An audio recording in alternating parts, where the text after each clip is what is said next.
Hi friend, NIT ऐसे YouTube channel में आपका स्वागत है। आज हम आप लोगों को बताने वाले हैं, जो कि समझाने वाले हैं, जो कि हमारी सीरीज चल रही थी ऑब्जेक्टिव सिरेमिक ऑब्जेक्टिव क्वेश्चंस के लिए, जो सिरेमिक टेक्निकल जो भी आते हैं आपके टाटा स्टील में आता है या जेएसडब्ल्यू में आता है या सेल में आते हैं। तो ये हमारी सीरीज चल रही थी 300 प्लस के बीच में। एक दिक्कत हो गई थी, थोड़ा हमारा भी प्रॉब्लम चल रहा था ऑफिस में, तो इसलिए थोड़ा दिक्कत हो गया था। अभी तो उसके बाद ये फाइनल ईयर सेकेंड ईयर वालों का एग्जाम स्टार्ट हो गया, तो उनका पेपर सॉल्व कराने में थोड़ा टाइम लग गया। मैं आप लोगों को ऑब्जेक्टिव क्वेश्चन का जो सीरीज था उसको अभी कंप्लीट नहीं करवा पाया, तो मैं अभी तो इसकी डेट भी आ गई, सेल की डेट आ गई है।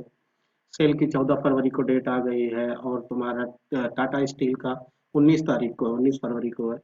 तो उसको ध्यान में रखते हुए फिर मैं सोचा कि इसको स्टार्ट करते हैं, क्योंकि आप लोगों को जरूरी हो, इसकी आवश्यकता होगी। तो अभी तक जो नई प्रॉब्लम चल रहा था आप लोगों को मैंने डिस्कस किया, तो इसलिए आप लोगों के लिए मैं वीडियो नहीं प्रोवाइड कर पा रहा था, तो उसके लिए सॉरी।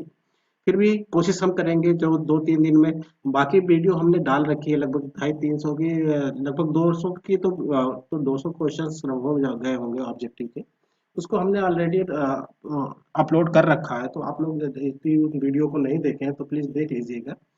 तो ये अभी तक इस सीरीज का हमने 30 क्वेश्चन कर लिया था, आज हम 31 पे करेंगे। तो चलिए करते हैं, और आप लोगों को से उम्मीद करते हैं कि आप लोगों को पसंद आएगा, और हम अब टेक्निकल कंप्लीट करवा देंगे। सेल का आपका 14 तारीख को है। 14 तारीख से पहले आपको 200-250 तो पहले से हमने अपलोड कर रखा है, और ये 14 तारीख तक 2-3 दिन तो जो भी हमें मिले हैं, कोशिश करेंगे कि 100-150 क्वेश्चन और उस पर अपलोड कर दें। और इम्पोर्टेंट क्वेश्चंस भी बताएंगे कि इस टाइप से क्वेश्चंस आते हैं। जैसे कि आप देख रहे हैं ये पेपर सामने जो आपको दिख रहा है, स्क्रीन पे दिख रहा है, ये क्वेश्चंस पूछे गए हैं किसी एग्जाम में। और एग्जाम के लिए मैं आपको दूसरे एग्जाम का था, तो जो भी हमारे टेक्निकल क्वेश्चंस आए थे उस एग्जाम के, तो उसका मैंने पेपर लिया था, आंसर की लिया था, पेपर को सॉल्व करा रहा हूँ। जो कि ये मैं अपनी तरफ से नहीं, ये ऑलरेडी एग्जाम में पूछे गए क्वेश्चन है, मैं उसको करा रहा हूँ। ठीक है, इंपॉर्टेंट क्वेश्चन है, क्योंकि ये पूछे गए हैं, एग्जाम में आए हुए हैं, तो उसको मैं सॉल्व करा रहा हूँ, आप लोगों को दे रहा हूँ। तो हो सकता है इसमें से, तो भाई क्वेश्चंस और कहाँ से बनाएंगे, कोई और जो भी क्वेश्चंस बनाने वाले होंगे तो कहीं से न कहीं से लेंगे। तो हम तो आपको 400-500 क्वेश्चंस यदि आप प्रोवाइड करा देंगे तो उसी में से ही आएगा।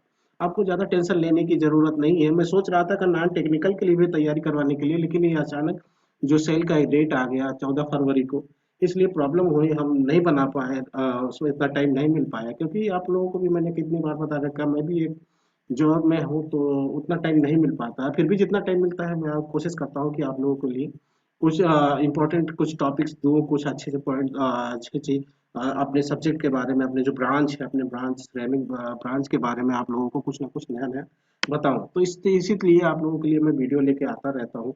तो प्लीज़, यदि हम मेहनत कर रहे हैं अपनी तरफ से, तो आपका एक तो बनता है, आपसे हम कह सकते हैं कि प्लीज़ हमारी जो चैनल है उसको, यदि आप अभी तक आपने सब्सक्राइब नहीं किया तो प्लीज़ सब्सक्राइब कर लीजिए, और लाइक लाइक और शेयर तो कमेंट तो करिए दीजिएगा। यदि हम के लिए मेहनत कर रहे हैं, यदि आपको वीडियो यूजफुल लग रहा है, यदि आपके लिए फायदेमंद है, तो प्लीज़ लाइक तो जरूर कर दीजिएगा और कमेंट कर दीजिए।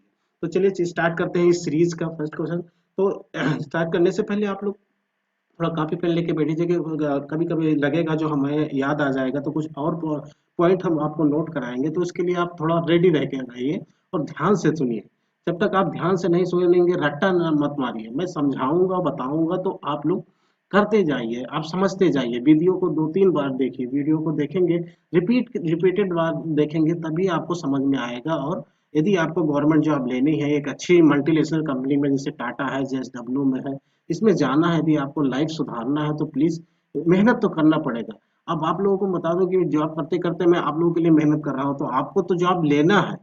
ठीक है, मुझे आपको जॉब दिलाना है, मैं तो कर ही रहा हूँ, ऑलरेडी कर ही रहा हूँ। मुझे आप लोगों को एक अच्छी पोजीशन पे पहुंचाना है, तो मैं आपके लिए मेहनत करता हूँ। तो आप लोग तो कर ही सकते हो, है ना। हमारे साथ आप लोग मेहनत करते रहिए, लगे रहिए, और मैं गारंटी लेता हूँ कि सिलेक्शन तो पक्का है, किसी न किसी में तो आपको होगा ही। यदि आप मेहनत तन से, दिल से करेंगे और हमारा साथ देंगे, तो आप लोगों को सिलेक्शन तो हम करवा के ही रहेंगे। ठीक है, तो चलिए स्टार्ट करते हैं। तो 31st क्वेश्चन जो हमारा है, 31st क्वेश्चन जो इसमें पूछा गया था, ठीक है, पहले ले लेते हैं, पेन ले लेते हैं। 31st क्वेश्चन था, container the container glass are used for, यानी कंटेनर ग्लास किस लिए यूज किया जाता है। तो कंटेनर ग्लास जो होता है, आप लोगों को बता दें, ग्लास तीन टाइप का होता है, थ्री टाइप ऑफ ग्लास होता है, ठीक है। जनरली फोर टाइप भी होते हैं, लेकिन थ्री टाइप अधिकतर चलता रहता है। तो फर्स्ट क्या है, soda lime glass, soda lime, soda lime silicate glass, ठीक है। दूसरा है आपका बोरो से बोरो सिलिकेट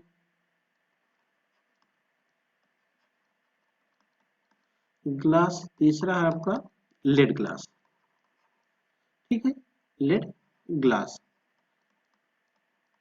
तो ये तीन टाइप के जो ग्लासेस होते हैं, उसमें जो कंटेनर ग्लास आता है, जनरली कंटेनर ग्लास आपका आएगा सोडा लाइम ग्लास में। इसका प्रोडक्शन हाई मात्रा में किया जाता है, ठीक है। जनरली इसमें सोडा, यानी सोडा का यूज किया जाता है, फेल्सपार जो फिर फ्लक्सिंग एजेंट है, लाइम का यूज किया जाता है, और सिलिकेट, सिल्का तो रहता ही है। तो जो कंटेनर ग्लास किस किस कैटेगरी के अंतर्गत आएगा, आपका सोडा लाइम कैटेगरी के अंतर्गत आता है। और इसका उपयोग कहाँ पर करते हैं, क्या बनाने के लिए करते हैं।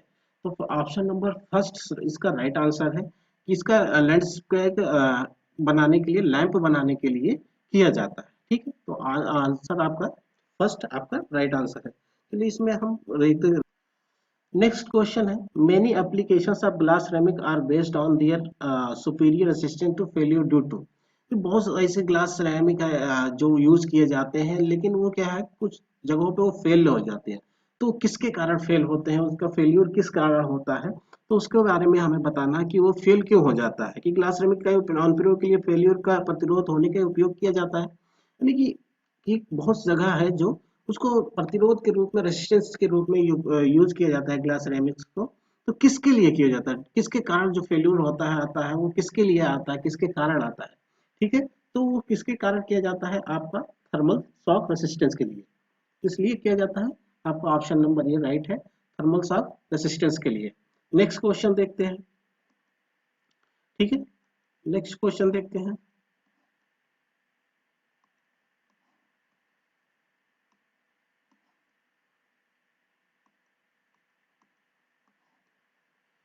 सॉरी, नेक्स्ट क्वेश्चंस के लिए हम चलते हैं नेक्स्ट पेज पे, ठीक है। तो नेक्स्ट क्वेश्चन का हमारा है,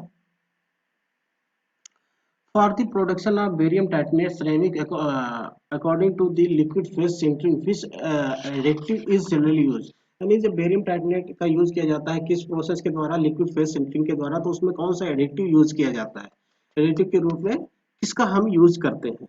तो उसका किसका हम यूज करते हैं, क्या बनाने के लिए, बेरियम टाइटेनेट बनाने के लिए, ठीक है। क्या बनाने के लिए, बेरियम टाइटनेट बनाने के लिए, कौन किस प्रोसेस के द्वारा, लिक्विड फेज सिंटरिंग के द्वारा। तो कभी कभी ये कोई क्वेश्चन पूछ सकता है कि जो हमारा बेरियम टाइटनेट बनता है वो किस प्रोसेस के द्वारा बनता है, तो वो क्या हमारा हो जाएगा, लिक्विड फेज सिंटरिंग के द्वारा बेरियम टाइटनेट बनाया जाता है, ठीक है। तो ये इसमें जो बेरियम टाइटनेट बनाया जाता है लिक्विड फेज सिंटरिंग के लिए, तो उसमें एडिटिव कौन सा यूज किया जाता है। तो एडिटिव उसमें कौन सा यूज किया जाता है, option number 4 is right answer, lithium ferrite है, जो एडिटिव के रूप में एडिटिव का काम करता है। नेक्स्ट क्वेश्चन है, the grey colour of the ordinary Portland cement is generally due to the presence of. जो ऑर्डिनरी पोर्टलैंड सीमेंट होता है, कौन सा होता है, ये ऑर्डिनरी पोर्टलैंड सीमेंट, एक जो मेन सीमेंट होती है, पोर्टलैंड सीमेंट होती है, जो उसमें ग्रे कलर होता है। कौन सा कलर होता है, ग्रे कलर होता है। तो वो किसकी उपस्थिति के कारण होता है उसमें ग्रे कलर, तो किसकी उपस्थिति के कारण होता है, सोडियम की उपस्थिति का होगा नहीं, मैग्नीशियम की उपस्थिति के कारण होगा नहीं, कैल्शियम की उपस्थिति के कारण नहीं होगा। तो उसमें जो ग्रे कलर आता है जनरली सीमेंट में, वो किसके कारण आता है, आयरन की उपस्थिति के कारण। आयरन की उपस्थिति के कारण उसमें कौन सा कलर आता है, ग्रे कलर आता है, ठीक है, पोर्टलैंड सीमेंट में। नेक्स्ट क्वेश्चन हम देखते हैं, नेक्स्ट क्वेश्चन है आपका, Which of the following material is not used in Indian blast furnace? निम्नलिखित में से जो कौन सा ऐसा मटेरियल है जो इंडियन की हम ब्लास्ट फर्नेस होती है वो यूज नहीं किया जाता। यहाँ पर लिखा हुआ है नॉट यूज्ड, ठीक है। इसमें क्या लिखा हुआ है, not used, not used Indian blast furnace. यानी कि निम्नलिखित में से जो नीचे दिए गए मटेरियल है उनमें से कौन सा ऐसा मटेरियल है जो इंडियन ब्लास्ट फर्नेस में यूज नहीं किया जाता है? तो उसका जो राइट आंसर है आपका magnesite. Magnesite Indian blast furnace में यूज नहीं किया जाता है। ठीक है, आप लोगों को समझ में आ रहा होगा। मैं आशा करता हूँ कि आप लोगों को थोड़ा थोड़ा तो समझ में आ रहा है। दो तीन बार आप देखेंगे, रिपीट करेंगे तो आपको पूरा क्लियरली आपको समझ में आ जाएगा। ठीक है, तो आप यदि आपको गवर्नमेंट जॉब लेना है अच्छे से, अगर जो अच्छी जगह अच्छी पोजीशन लेना, अच्छी कंपनी में, मल्टीनेशनल कंपनी में जाना है, लाइफ बनानी है, तो आपको मेहनत करना पड़ेगा। ठीक है, आपको दिन रात एक करना पड़ेगा। जॉब करने के साथ साथ आपको मेहनत करना पड़ेगा कि हमें 12 घंटा करना है ड्यूटी, या हमें किसी अच्छे कंपनी में अच्छे पैसे पे अच्छे पोजीशन पे हमें 8 घंटे की ड्यूटी करनी है, जहाँ पर इस रेस्पेक्टेड एक अच्छी पोस्ट हो, जब जब अच्छा पोजीशन हो, जो हम किसी दूसरे को, सामने वाले को किसी से हम बता सके, उसको शान से कह सके। ठीक है, तो उसके लिए मेहनत करना पड़ेगा। ठीक है, नेक्स्ट क्वेश्चन सब आता है। 37 question. At higher temperature which of the following heat transfer technique is predominant? एक हाई टेम्परेचर पे कौन ऐसी टेक्निक है, कौन ऐसा वो है जो प्रीडोमिनेंट है? प्रीडोमिनेंट, प्री डोमिनेंट है। प्रीडोमिनेंट का क्या होता है? प्रमुख है। उच्चता में जो निम्न हीट ट्रांसफर तकनीक जो प्रमुख, प्री डोमिनेंट मतलब होता है प्रमुख, इसको हम क्या बोलते हैं? प्रमुख, मेन। तो निम्नलिखित में से कौन ऐसी टेक्निक है जो मेन होती है हीट ट्रांसफर के लिए? तो किसके लिए? हीट ट्रांसफर के लिए निम्नलिखित में से कौन सी ऐसी टेक्निक है जो मुख्य होती है, प्रमुख होता है? तो वो टेक्निक कौन सी है? Radiation technique. कौन सी टेक्निक होती है? रेडिएशन टेक्निक मेन होती है, प्रमुख होती है हीट ट्रांसफर के लिए, है ना? At higher temperature, high temperature पर क्या होता है? Which of the following is heat transfer technique is are predominant. यानी हाई टेम्परेचर जब होता है तो हीट का जो ट्रांसफर होता है, तो निम्नलिखित में से देखिएगा, आपका हीट ट्रांसफर तीनों के द्वारा होता है। कन्वेक्शन, कन्वेक्शन के द्वारा भी हीट ट्रांसफर होता है, कंडक्शन के द्वारा भी होता है, और कन्वेक्शन और कंडक्शन दोनों के द्वारा भी होता है। लेकिन सबसे जो मुख्य कौन सी है, वो आपके होती है रेडिएशन के द्वारा। हीट ट्रांसफर हाई टेम्परेचर पर किसके द्वारा होता है? रेडिएशन के द्वारा होता है। ठीक है, तो नेक्स्ट आपको देखते हैं, नेक्स्ट क्वेश्चन के लिए चलते हैं। ठीक है, आप मेहनत करते जाइए, सुनते जाइए, और मैं कोशिश करूंगा कि आपको ज्यादा से ज्यादा कंटेंट प्रोवाइड कराऊं और आपको मेहनत सफल कराऊं। ठीक है, नेक्स्ट क्वेश्चन है the oxide in the least percentage of typical Portland cement is. यानी जो हमारा पोर्टलैंड सीमेंट है, कौन सा सीमेंट है? Portland cement. उसमें से निम्नलिखित में से कौन सा ऐसा है जो कम मात्रा में प्रयोग होता है, जो कम मात्रा में पाया जाता है, परसेंटेज में पाया जाता है? लीस्ट परसेंटेज यानी कम मात्रा में। लीस्ट परसेंटेज मतलब क्या है?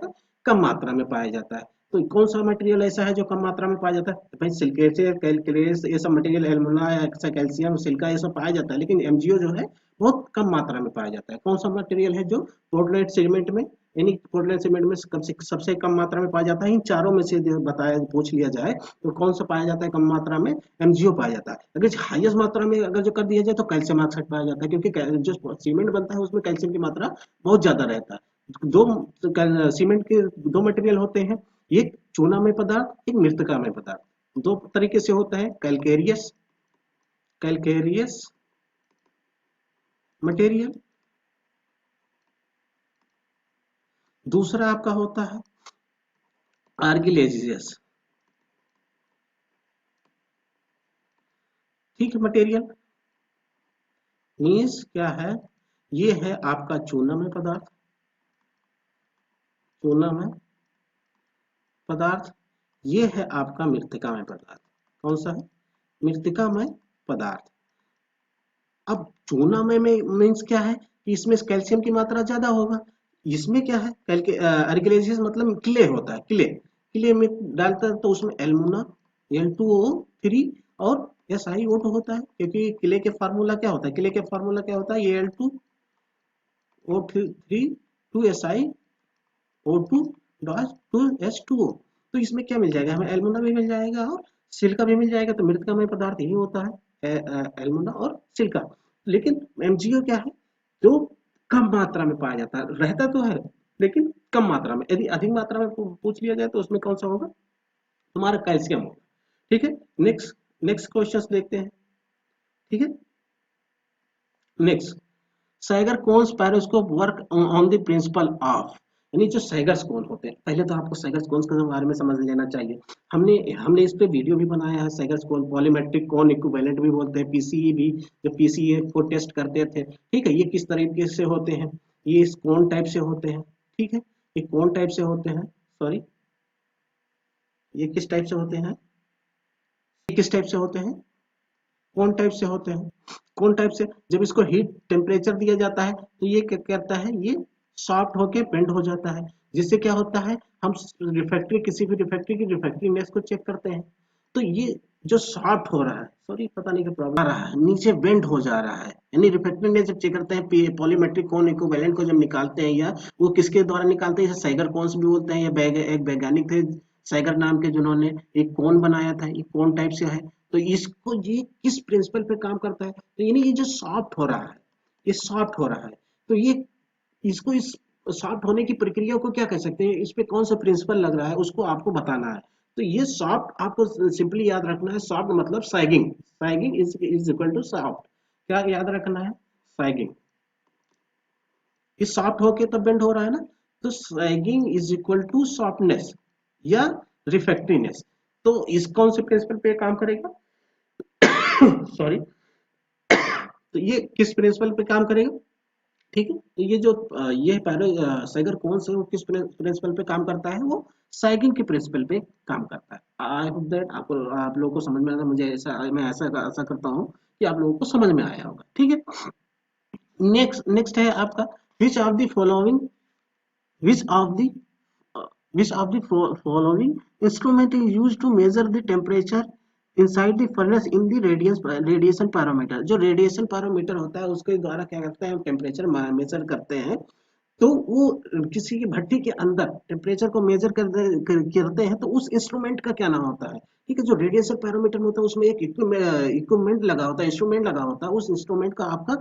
नाम बताना है कि वो कौन सा ऐसा इंस्ट्रूमेंट है जो भट्टी के अंदर का टेम्परेचर को लेता है, मेजर करता है, तो कौन सा इंस्ट्रूमेंट है आपका, गैल्वेनोमीटर, कौन सा है, option number third is right, option number third is right. Next, ठीक है, नेक्स्ट क्वेश्चन को देखते हैं, ठीक है, अब ऐसे लगे रहिए, सुनते जाइए, आप लोगों को सब समझ में आएगा, अच्छे से समझ में आएगा, आपको रटने की जरूरत नहीं पड़ेगी, और अच्छे से मैं कोशिश करूंगा कि आपको अच्छे से अच्छे समझाने की कोशिश करूंगा, ठीक है। नेक्स्ट है क्या, नेक्स्ट क्वेश्चन, ठीक है, the lower temperature of liquid formation of a pure fire clay is approximately, अब फायर क्ले की बात आ रही है, तो फायर क्ले का फार्मूला पहले आपको पता चलना होना चाहिए, फायर क्ले, फायर क्ले, ठीक है, फायर का क्ले का फार्मूला, कोई भी क्ले हो फार्मूला एक ही होता है, Al2O3, Al2O3 2Si, ठीक है, 2SiO2 2H2O, ठीक है। अब फायर क्ले की बात हो रही है, तो इसका ये कौन से क्ले है, ये सेकेंड प्राइमरी क्ले है, और इसको हम नॉन प्लास्टिक क्ले भी फायर क्ले को बोलते हैं। दो तरीके से मिट्टी होती है, एक प्लास्टिक क्ले होती है, ठीक है, कितने तरीके की मिट्टी होती है, प्लास्टिक क्ले, प्लास्टिक क्ले, और दूसरा होता है आपका नॉन प्लास्टिक क्ले। एक तरीके से ये भी होता है कि प्राइमरी क्ले, प्राइमरी क्ले, ठीक है, ये फर्स्ट, और ये आपका हो जाएगा, सॉरी, ये यहां से आपको कंफ्यूजन हो जाएगा, यहां से दो तरीके से होता है, primary clay, primary clay, next होता है आपका सेकेंडरी क्ले। तो प्राइमरी क्ले क्या होती है, जो अपने मुख्य स्थान पे पाए जाते हैं, सेकेंडरी क्ले होते हैं जो एक स्थान से दूसरा स्थान पे लाई जाती है, विभिन्न प्रक्रियाओं के द्वारा, विभिन्न प्रोसेस के द्वारा एक स्थान से दूसरे स्थान पे ये लाई जाती है। तो ये प्राइमरी क्ले होते हैं, जनरली 1-2 फीट नीचे गहराई में पाई जाती है, ये प्योरिटी होती है, ठीक है, इसमें लचीलापन कम होता है, सेकेंडरी होती है जिसमें इम्प्योरिटी होती है, इसलिए इसमें लचीलापन ज्यादा होता है, इसका चाइना के लिए, फायर के लिए, ये सब होते हैं, एग्जाम्पल के तौर पर सेकेंडरी के लिए का बाल के लिए कर देते हैं, ठीक है। तो इसका जो हम कहते हैं फायर टेम्परेचर, जो उसमें लिक्विड फेज बनता है, वो अप्रोक्सीमेटली कितने टेम्परेचर पे उसका लिक्विड फेज बनता है, ठीक है, तो उसको हमें उस टेम्परेचर को बताना है, तो उस टेम्परेचर को हम कितने टेम्परेचर पे, जो फायर के लिए रिफैक्ट्री होती है, जब इसको हीट करते हैं, इसको जब हीट करोगे तो कितने टेम्परेचर पे अप्रोक्सीमेटली बताना है, एक एग्जैक्ट नहीं बताना है, अप्रोक्सीमेटली वो कितने टेम्परेचर में, उस टेम्परेचर पर उसमें लिक्विड फेज बनता है, तो कितने टेम्परेचर बनता है, option number third is right, यानी 587 डिग्री सेंटीग्रेड पे वो कौन सा क्या बनता है, आपका लिक्विड फेज बनता है, ठीक। नेक्स्ट क्वेश्चन है, in the in the process of de-enameling by acid method, the chromic acid is used in the hot solution in the approximate amount in, यानी कौन सा प्रोसेस है, क्या होता है, डी इनामलिंग जब करते हैं, क्या करते हैं, डी इनामलिंग यानी किसी भी इनामल को जब हम डी इनामलिंग करते हैं, किस विधि के द्वारा, आपका एसिडिक विधि के द्वारा, तो उसमें क्या यूज किया जाता है, क्रोमिक एसिड। यानी कोई हमारे पास इनामल है, ठीक है, सॉरी पता नहीं क्या हो रहा है आज, कोई भी हमारे पास इनामल है, उसको हमें डी इनामल बनाना है, क्या बनाना है, डी इनामल बनाना है, किस विधि के द्वारा, बाय एसिड एसिड मेथड। तो उसमें क्या यूज करना होगा, हमें क्या यूज करना होगा, क्रोमिक एसिड यूज करते हैं, क्रोमिक एसिड। अब ध्यान रखो, यहाँ दो क्वेश्चंस बन सकते हैं, यानी यदि कि हम इनामल से डी इनामल करते हैं तो किस विधि का यूज करते हैं, एसिड मेथड का यूज करते हैं, प्लस उसको उसमें कौन सा ऐसा मटेरियल को यूज किया जाता है, कौन सी किस मटेरियल को यूज किया जाता है, किस एसिड को यूज किया जाता है, एसिड मेथड के आधार तो कर रहे हैं, तो कौन से एसिड को यूज किया जाता है, तो कौन से एसिड, क्रोमिक एसिड यूज किया जाता है। अब इसमें पूछ लिया कितने परसेंटेज में, यानी कितनी मात्रा में उसका यूज किया जाता है, ठीक, तो उसका यूज कितने परसेंटेज में किया जाता है, 40% किया जाता है। Option number fourth is right, कितने परसेंटेज में किया जाता है, 40% किया जाता है, ठीक है, option number fourth is right, ठीक है, ऑप्शन नंबर चौथा सही। नेक्स्ट नेक्स्ट क्वेश्चन है, the insulating castable are useful for petrochemical industry if they have alumina content from, यानी कि कौन सी insulation castable refractory, insulation castable refractory होती है, वो रिफाइनरी इंडस्ट्री में यूज होती है, यानी पेट्रोकेमिकल रिफाइनरी इंडस्ट्री में यूज होती है, जहाँ पर क्रूड ऑयल आता है और उसको वहां पर रिफाइन किया जाता है, जहाँ पर पेट्रोल डीजल केरोसिन ये ग्रीस इत्यादि मिलता है। क्योंकि यहाँ पर हमारे एक स्टूडेंट वहां पर जॉब करता है, वो बता रहा था कि यहाँ पर हमने उससे बात किया था, कांटेक्ट किया था, तो वो बता रहा था कि यहाँ पर सर जी रिफैक्ट्री यूज किए जाते हैं, इसलिए हमारा सिलेक्शन होता है, क्योंकि इससे पहले हमें पता ही नहीं था कि क्या हम पेट्रोकेमिकल में भी जा सकते हैं, रिफाइनरी में भी जा सकते हैं, एज ए सिरेमिक इंजीनियर क्या हमारा जॉब उसमें पेट्रोकेमिकल रिफाइनरी में भी लग सकता है। तो इसका एग्जाम्पल उसने, हमारा जो स्टूडेंट है यहाँ से पास आउट है 2019 का 2000 हाँ 2019 का पास आउट बच्चा है, 2018 शायद 2018-19 बैच का पास आउट है, जो अभी वहां पर रिफाइनरी में है, ठीक है, रिलायंस रिफाइनरी में है। तो वो क्या करता है कि वो एज ए सिरेमिक इंजीनियर वहां पे वर्क करता है, तो वहां पर जो कौन सी रिफैक्ट्री यूज होती है, इंसुलेटिंग कास्टेबल रिफैक्ट्री यूज होती है। तो वहां पर जो इंसुलेटिंग कास्टेबल रिफैक्ट्री यूज होती है, उसमें बताना है, पूछ रहा है कि एल्मोना का कंटेंट कितना होता है, एल्मोना की मात्रा कितना होना चाहिए, ठीक है, कितनी होनी चाहिए, पेट्रोकेमिकल में जो यूज हो रहा है तो उसमें एल्मोना की मात्रा कितना होना चाहिए, तो उसमें एल्मोना की मात्रा आपके होना चाहिए 15 से 50% होना चाहिए।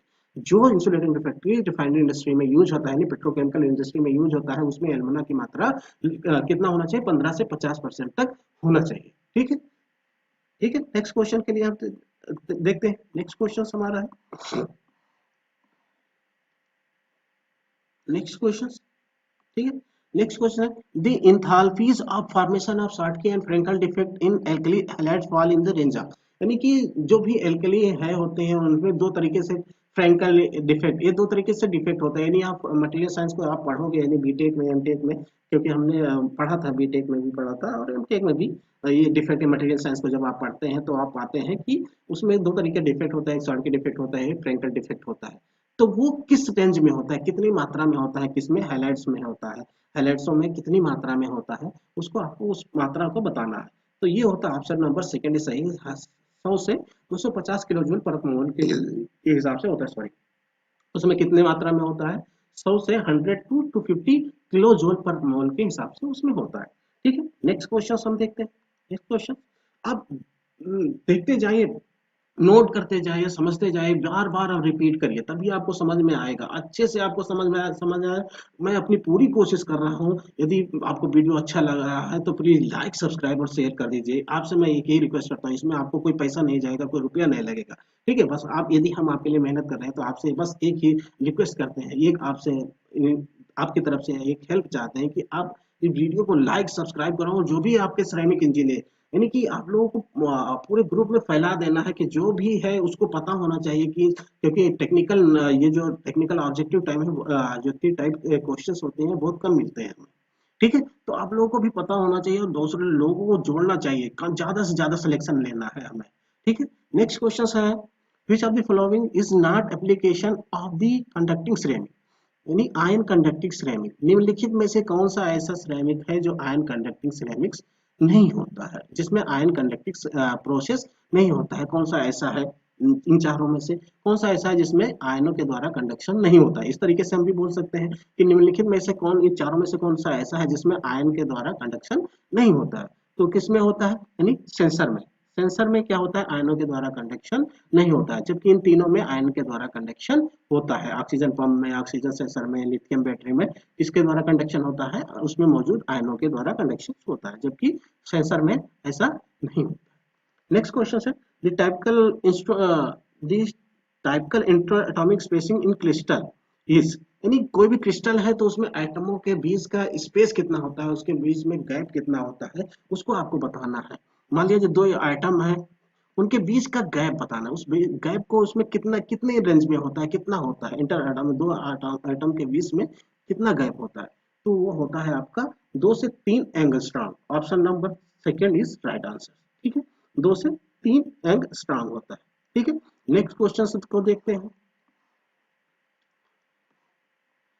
नेक्स्ट क्वेश्चन है, which element is added, next question हमारा क्या है, which element is added in the barium titanate ceramic to enhance the PTC effect, यानी कि बेरियम टाइटेनेट जो सिरेमिक हम बनाते हैं, बेरियम टाइटेनेट सिरेमिक जो हम बनाते हैं, उसमें क्या है कि पीटीसी इफेक्ट, एक तरीके से ये इफेक्ट होता है, प्रभाव होता है, वो कौन से मटेरियल को मिलाते हैं जो इस इफेक्ट को बना के रखता है, इनहेंस रखता है, उसको रोक के रखता है। तो कौन सा ऐसा मटेरियल है जिसको मिलाते हैं, किसमें मिलाते हैं, बेरियम टाइटेनेट में। किसके लिए मिलाते हैं, पीटीसी इफेक्ट के लिए मिलाते हैं। तो कौन सा ऐसा एलिमेंट है, तो वो कौन सा है, ऑप्शन नंबर 1 इज राइट, यानी iron is Fe, Fe is right answer. इस किसके लिए मिलाते हैं, पीटीसी इफेक्ट के लिए मिलाते हैं। किसमें मिलाते हैं, बेरियम टाइटेनेट में भी बेरियम टाइटेनेट में मिलाते हैं पीटीसी इफेक्ट के लिए। ठीक है, नेक्स्ट क्वेश्चन हम देखते हैं। नेक्स्ट क्वेश्चन आप सुनते जाइए, आपको मजा आएगा, आपको बहुत मजा आएगा। आप अगर जो मेहनत करेंगे तो सिलेक्शन पक्का है। ठीक है, इस क्वेश्चन, इस वीडियो को रिपीट करके देखिए, जब भी आपको टाइम मिले तब देखिए। यदि आपको सिलेक्शन लेना है तो मेहनत करना पड़ेगा, टाइम निकालना पड़ेगा। चाहे यदि आप जॉब कर रहे हैं तो भी आपको टाइम निकालना पड़ेगा, यदि आप जॉब नहीं कर रहे हैं तो अभी आपको टाइम निकालना पड़ेगा, मेहनत करनी पड़ेगी, तब तभी आपको एक अच्छी पोजीशन मिलेगी, अच्छी सैलरी मिलेगी, अच्छा सिलेक्शन होगा। ठीक है, नेक्स्ट क्वेश्चन है, हम देखते हैं। Next question, the Wedgwood periscope works on the principle of, जैसे हमने देखा था सैगर कोन को देखा था, सैगर कोन को देखा था हमने, वो किस प्रिंसिपल पे काम करता था, सैगिंग प्रिंसिपल पे काम करता था। कौन से प्रिंसिपल में, सैगिंग प्रिंसिपल पे। सैगर कोन सैगिंग, सैगर कोन सैगिंग। तो इसलिए जो वेजवुड है, पेरिस्कोप है, वो किस प्रिंसिपल पे काम करता है, हमने सैगर कोन को तो समझ लिया कि सैगिंग प्रिंसिपल पे काम करता है, लेकिन वेजवुड पेरिस्कोप किस पे काम करता है, तो ये होता है कंट्रैक्शन। उसमें क्या होता है, कंट्रैक्शन होता है।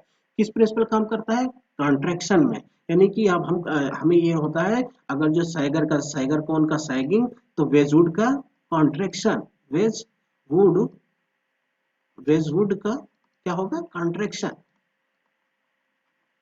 ठीक है, तो ये ऑप्शन राइट, ये बहुत इंपॉर्टेंट क्वेश्चन है क्योंकि ये एग्जाम में पूछे गए हैं, तो ये इंपॉर्टेंट है, क्योंकि ये यदि इंपॉर्टेंट नहीं होता तो एग्जाम में आते नहीं, तो इसलिए मैं इसको करा रहा हूँ। ये जितने भी क्वेश्चन है सभी के सभी इंपॉर्टेंट है, आपको याद करना होगा, रटना होगा, सुनना होगा बार बार। ठीक है, नेक्स्ट क्वेश्चन है, द क्रिटिकल टेम्परेचर, यानी 49 क्वेश्चन है, the critical temperature for very YVA2CO3, sorry इसका थोड़ा नाम नहीं याद है मुझे, एक बार देख लेना। सुपर कंडक्टर एक का होता है, बेरियम टाइटेनेट का ही एक ग्रुप का होता है, जो ये इट्रियम करके ऐसे करते हैं, क्या बोलते हैं इसको, हम इट्रियम बोलते हैं। ठीक है, देख लेते हैं कि इसको क्या बोलते हैं, इट्रियम करके ही बोलते हैं। ठीक है, कंडक्टर महत्वपूर्ण होता है, इट्रियम गार्नेट करके होता है। ठीक, तो इट्रियम करके होता है, तो वो ये सुपर कंडक्टर है, तो उसका क्रिटिकल टेम्परेचर कितना होता है, ये कोई सुपर कंडक्टर है, किसका बना होगा, सिरेमिक का बना होगा, सिरेमिक का बना होगा, सिरेमिक का, तो उसका क्रिटिकल टेम्परेचर कितना होता है उसको हम बताना, और उसको वो पूछ रहा है, तो उसका क्रिटिकल टेम्परेचर कितना होता है, 90 केल्विन होता है। Option number 2 is right answer, इसका कितना केल्विन होता है, कितना टेम्परेचर होता है, 90 केल्विन, 90 केल्विन का होता है। ठीक है, नेक्स्ट क्वेश्चन हम देखते हैं। नेक्स्ट क्वेश्चन आप सुनते जाइए, सुनते जाइए, मजा आएगा, आपको समझ में आएगा। ठीक है, ये जो क्वेश्चन था इसमें दो ऑप्शन थे, ये थोड़ा उन्होंने भी माना है, जैसे इसमें लिखा है for this questions ambiguity is found in questions answer candidate will be will get full marks on this questions if any piece of these are chosen। पहला और तीसरा में जिसने भी चूज किया होगा, इन्हें तीनों ऑप्शन राइट मान लिए हैं, उनके हिसाब से तीनों क्या है, राइट है। कौन सा क्वेश्चन, दो ऑप्शन में दोनों को कोई भी लगा दोगे तो राइट आंसर हो जाएगा, यदि आप फर्स्ट या थर्ड, तीनों राइट आंसर है। अब क्वेश्चन क्या है, in ground quotes what causes, नहीं कोई ग्राउंड कोट इनामल है। ग्राउंड दो तरीके से इनामल होते हैं, कवर कोट और ग्राउंड कोट इनामल्स। तो दो तरीके से इनामल्स है, उसमें जो क्वार्ट्स मिलाया जाता है वो क्या करता है, यानी क्वार्ट्स हम मिला दें, यदि ग्राउंड कोट इनामल होता है, इनामल कितने तरीके से होता है, आपको ध्यान, आपको पता होना चाहिए। ठीक है, एक होता है ग्राउंड कोड, दूसरा होता है कवर कोड। क्या होता है, कवर कोड इनामल। तो ये जो ग्राउंड कोड इनामल्स है, ये पहले चढ़ाया जाता है, उसके ऊपर कवर कोड चढ़ाया जाता है। तो इसमें यदि हम क्या मिला दें, क्वार्ट मिला दें, SiO2 मिला दें, तो ये क्या करता है, तो ये दो काम करता है, फायरिंग, लॉन्ग फायरिंग रेंज बढ़ा, यानी फायरिंग टेम्परेचर को बढ़ा देता है, क्योंकि इसका टेम्परेचर मेल्टिंग टेम्परेचर होता है 1710 से 1723 के बीच में, इसमें इतना होता है। फर्स्ट तो ये करेगा, उसका क्या है, लॉन्ग फायरिंग रेंज को बढ़ा देगा। दूसरा क्या करेगा, उसमें उस ताप से की प्रॉपर्टी क्रिएट करेगा, रिफ्रैक्टरीनेस, इस ये दो काम उसका उसमें करेगा ये, यदि हम सिलिका को मिला देंगे। ठीक है, तो 50 क्वेश्चन कंप्लीटेड हो गए। नेक्स्ट क्वेश्चन हम देखते हैं, नेक्स्ट आगे देखते हैं।